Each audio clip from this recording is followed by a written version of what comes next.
উকিয়ামাতিল জান্নাত ওয়ান নার, জাহান্নাম এবং জান্নাত বিচারের মাঠে আল্লাহর সাথে ঝগড়া লাগিয়ে দিবে। এই দেখেন জাহান্নামের ঝগড়া, জাহান্নাম বিচারের মাঠে তর্ক লাগিয়ে দিবে। জাহান্নাম কথা বলতে পারে, বলবে উসিরতু বিল মুতাকাব্বিরিন ওয়াল মুতাজাব্বিরিন, আমার ভিতরে স্বৈরাচারী, স্বেচ্ছাচারী, অহংকারী, বদমেজাজি কেন? এইটা হলো তার তর্কের কথা আল্লাহর সাথে। আল্লাহ, আমার ভিতরে স্বৈরাচারী, স্বেচ্ছাচারী, অহংকারী, বদমেজাজি কেন?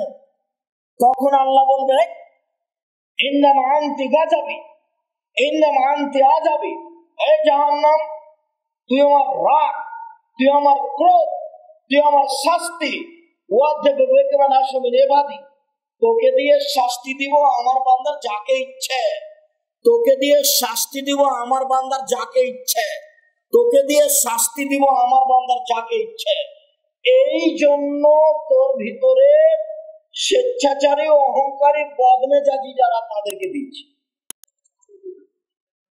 জাহান্নামের কথা।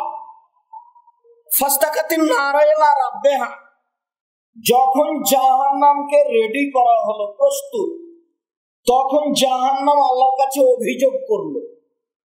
অভিযোগ করে বলল, রব্বি ইয়াকুল বাজি বাজ, আমার কিছু অংশকে ধরে খাচ্ছে, এদিকের আগুন ওইদিকের আগুনকে ঝাপটা মেরে ধরে খাচ্ছে, তা আপনি কি আমার ভিতরের শাস্তি একটু হালকা লাঘব করবেন?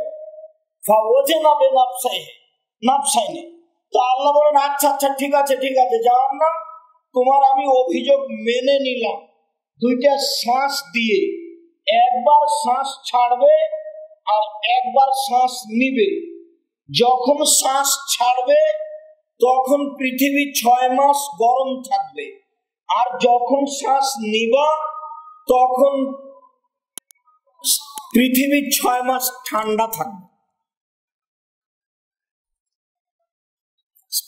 জাহান্নাম কথা বলতে পারে।